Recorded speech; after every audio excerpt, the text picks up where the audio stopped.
یہ یاد رکھنا ہے کہ دعا بھی عبادت ہے. حدیث پاک میں نبی پاک صلی اللہ علیہ وسلم کا فرمان ہے مشکات شریف حدیث ہے الدعاء هو العبادہ، دعا عبادت ہے. اور جیسے دیگر عبادات کا اللہ نے حکم دیا ہے، اس دعا کا بھی اللہ نے قرآن میں حکم دیا ہے. نماز کے بارے میں میں اپنی مصالحہ نماز پڑھو، نماز قائم کرو. زکوٰۃ بھی عبادت ہے، اس کے بارے میں آتوا الزکاۃ، زکوٰۃ ادا کرو. حج بھی عبادت ہے، اس کے بارے میں بھی ہے وَلِلَّهِ عَلَى النَّاسِ حِجُّ الْبَيْتِ مَنِ اسْتَطَاعَ إِلَيْهِ سَبِيلًا. روزہ بھی عبادت ہے. اللہ تعالیٰ قرآن میں فرماتا ہے کہ یا ایھا الذین آمنوا کتب علیکم الصیام کما کتب علی الذین من قبلکم لعلکم تتقون. یعنی روزہ بھی عبادت ہے، نماز بھی عبادت ہے، زکوٰۃ بھی عبادت ہے، حج بھی عبادت ہے. ان سب کا حکم قرآن میں ہے.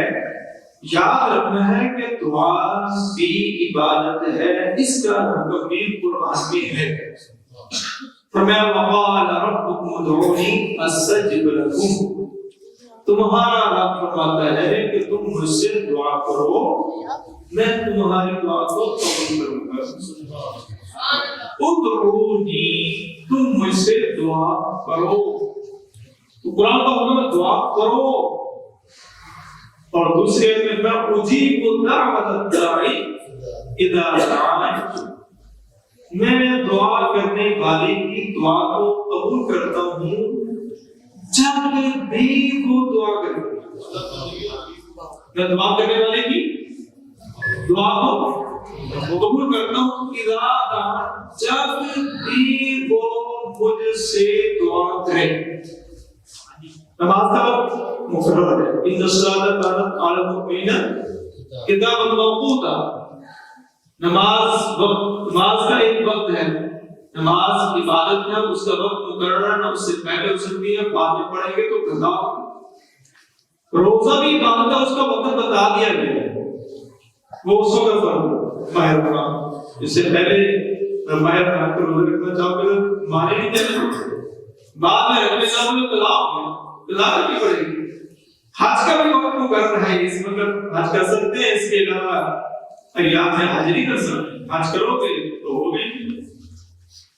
ٹھیک ہے جی.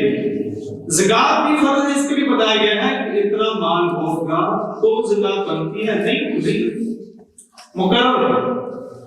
ساری عبادات مقرر ہیں، ان کے طور طریقے بھی سارے حدیث میں بیان کر دی گئی ہیں. لیکن دعا یہ عبادت ہے، اس کا وقت دیگر عبادات کی طرف مقرر نہیں ہے کہ فلاں وقت کرو گے تو نہیں ہوگی، فلاں وقت جب وہ نہیں کرو گے تو یہ مسئلہ ہو جائے گا. یعنی دعا کا وقت مقرر نہیں ہے، عبادت ہے. لہذا یہ جو کنسپٹ ہے کہ اب نہیں دعا کرنی، بعد میں کرنا، جب بعد میں نہیں کرنی اکٹھے میں نہیں کرنا، الگ الگ کرو، تنہا کرو. قرآن میں بات یہ ہے کہ اجیب دعوت الداعی اذا دعان، جب بھی دعا کرنے والا دعا کرے گا اور رب فرماتا ہے میں تمہاری دعا کو قبول کروں گا. دعا کا وقت مقرر، چاہے میں دعا زندہ کے لیے کروں چاہے جانے والوں کے لیے کروں. دعا ہے، زندہ کے لیے بھی ہو سکتی ہے، جانے والوں کے لیے بھی ہو سکتی ہے. جب زندہ کے لیے بھی ہے، جانے والوں کے بھی ہے دعا. جب دعا ہے تو قرآن کیسے ہوگا؟ میں اور آپ سے چوکے کھڑے ہو جائیں کہ نماز جنازہ کے بعد دعا نہیں کریں. حالانکہ جنازہ کے اندر دعا کر لی ہے، لیکن بعد میں نہیں کرتے. مگر کھڑے ہو کے دعا نہیں کرتے، دوسرے دن بھی دعا کرتے، تیسرے دن بھی دعا کرتے، 10ویں دن دعا نہیں کرتے، 40 دن دعا نہیں کرتے، سالانہ دعا نہیں کرتی. کہاں ہے؟ نہیں ایسا کرو گے تو گنہگار ہو جاؤ گے، ایسا کرو گے تو غلط ہو جائے گا، شریعت کے خلاف ہو جائے گا، یہ تو بدعت ہو جائے گا۔ میں نے آپ کو سمپل سمجھایا ہے، ہر عبادت کا وقت مقرر ہے، دعا کی عبادت مقرر ہے نہیں ہے۔ جب دعا کا قرآن نے وقت مقرر نہیں کیا، پوری چھٹی دیا، جب بھی کرو گے، زندہ کے لیے کرو، مردہ کے لیے کرو، جب بھی کرو، بس کرنے تم نے ہر دعا کو تم کبھی رب کرنا دعا تمہارا کام ہے، قبول کرنا پابندیاں لگانا مسلمان کا کام نہیں ہے۔ مسلمان کو تو اللہ نے حکم دیا ہے کہ دعا کرنی ہے، تم نے مانگنا ہی مانگنا ہے، مجھ سے مانگنا ہی مانگنا ہے۔ تو زندہ کے لیے مانگے گا تب بھی دوں گا، جانے والوں کے لیے مانگے گا تب بھی دوں گا، تب بھی بھائی کے لیے مانگے گا تب بھی دوں گا، بہن کے لیے مانگے گا تب بھی دوں گا، ماں باپ کے لیے مانگے گا تب بھی دوں گا، اولاد کے لیے مانگے گا تب بھی دوں گا۔ اولاد چلے گئی ہم اس کے لیے مانگتا ہے تب بھی دوں گا، ماں باپ چلے گئے ہم اس کے لیے مانگتا ہے تب بھی دوں گا، بہن بھی چلے گئے ان کے لیے مانگتا ہے تب بھی دوں گا۔ یہ قرآن کی ساری تفسیر ہے، قرآن کی ساری تشریح توضیح ہے۔ لہذا دعا میں جب ہم جانے والے کی بخشش مانگتے ہیں تو انشاءاللہ اس قرآن پاک کی آیت کی روشنی میں ہمارا رب ہمارے ہاتھوں کو خالی نہیں اتارے گا۔ یقین محکم ہونا چاہیے، حدیث پاک میں جب رب سے مانگتے تو پختہ یقین سے ہوگی۔ تو دعا، اب دعا کتنی اہم ہے۔ نماز آپ پڑھتے ہیں، رب کو دعا کتنی محبوب، کتنی پسند ہے، کہا کہ تمہارا اختتام دعا پر ہونا چاہیے۔ سورۃ فاتحہ پڑھتے ہیں تو سورۃ فاتحہ کا ایک نام دعا بھی ہے۔ سورۃ فاتحہ کا نام کیا ہے؟ دعا بھی نام ہے سورۃ فاتحہ کا۔ کیوں؟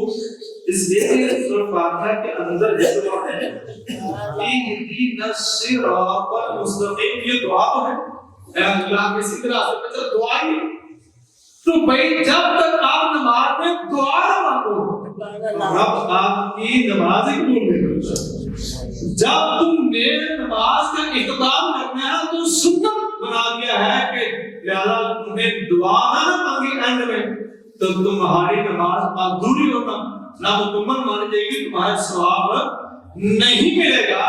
بھئی دعا اتنی اہم ہے، نماز میں بھی اس کو شامل کر دی۔ ابھی آپ نے سنا، ابھی آپ نے درس قرآن میں سنا، اللہ کے انبیاء خانہ کعبہ تعمیر کر کے رب سے دعا مانگ رہے ہیں، ربنا تقبل منا انک انت السمیع العلیم۔ دعا تو انبیاء کا وظیفہ ہے۔ دعا جب بھی ہو، جس وقت بھی ہو، زندہ کے لیے ہو، جانے والے کے لیے ہو، شریعت میں کھلی چھٹی ہے۔ پابندیاں لگانے والے دلیل پیش کریں، ہم یہ کہہ رہے ہیں کھلی چھٹی ہے، پابندی کے اوپر ہمیں بتا دیں اس آیت میں منع ہے، اس آیت میں منع کیا گیا ہے فلاں وقت نہیں کرنی ہے، اس حدیث میں منع کیا گیا فلاں وقت نہیں کرنی، ہم چھوڑ دیں گے۔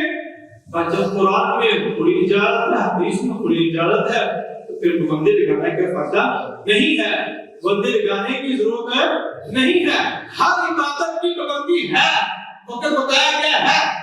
جب دعا کا وقت بھی بتایا، وقت مقرر نہیں، پابندی نہیں، بھائی میں اور صاحب پابندی لگا کے شریعت کے خلاف مقابلہ کرتے ہیں، شریعت کے ساتھ مقابلہ کرتے ہیں ہم، اور شریعت کی پاسداری یہاں نہیں ہوتی ہے۔ اب میں آپ کو بتاتا ہوں دعا مانگنے کا فائدہ کیا ہے۔ خاص طور پہ اصالہ ثواب کی جو دعا ہوتی ہے، اصالہ ثواب کی جو دعا ہوتی ہے، اس کا فائدہ کیا ہے؟ آپ حدیث پر مشہور حدیث پر آپ حدیث پر سنتے ہیں، حضرت عبداللہ بن عباس رضی اللہ عنہ سے حدیث مروی ہے، مشکل شیخ حدیث موجود ہے، مسلم احمد بن حنبل کے ذریعے حدیث پر موجود ہے۔ فرمایا مل میت فی البحر کالغریق متغوط، میں فرمایا جانے والا قبر کے اندر ایسے ہی ہوتا ہے جیسے ڈوبنے والا فریادی، جیسے ڈوبنے والا فریادی فریاد کر رہا ہوتا ہے، ایسے ہی قبر کے اندر جانے والے کی عادت ہوتی ہے۔ جو فریادی ہوتا ہے، فریاد کیا ہوتا ہے؟ فریاد کیا ہوتا ہے؟ وَيَنْتَظِرُ دَعْوَةً تَلْحَقُهُ مِنْ أَبٍ أَوْ أُمٍّ أَوْ أَخٍ أَوْ صَدِيقٍ. تو میں وہ انتظار کر رہا ہوتا ہے، کرتا رہتا ہے. کس بات کا انتظار کر رہا ہے؟ دعا کا انتظار کر رہا ہوتا ہے. کس کا انتظار کر رہا ہوتا ہے؟ حدیث پاک کے لفظ ہے. کس بات کا دعا کا وہ انتظار کر رہا ہوتا ہے. کس کی طرف سے انتظار کر رہا ہوتا ہے؟ میرے والدین گرامی، میرے ماں باپ سے موجود ہے، میرے دعا کریں. ماں باپ نہیں ہے تو اگر صاحب بہن بھائی ہیں تو بہن بھائی میرے لیے دعا کریں. میرے پیچھے دوست ہیں، وہ دوست میرے لیے دعا کریں. یہ حدیث پاک ہے. میں بھی آپ کو بالکل جہاں صاف حدیث ہے کہ جانے والا قبر میں انتظار کر رہا ہے کس بات کا؟ دعا کا. کس کی طرف سے؟ ماں باپ کی طرف سے، بہن بھائی کی طرف سے، دوست احباب کی طرف سے دعا کا انتظار کر رہا ہے. یہاں کتنے رشتے ہیں؟ بہن، ماں باپ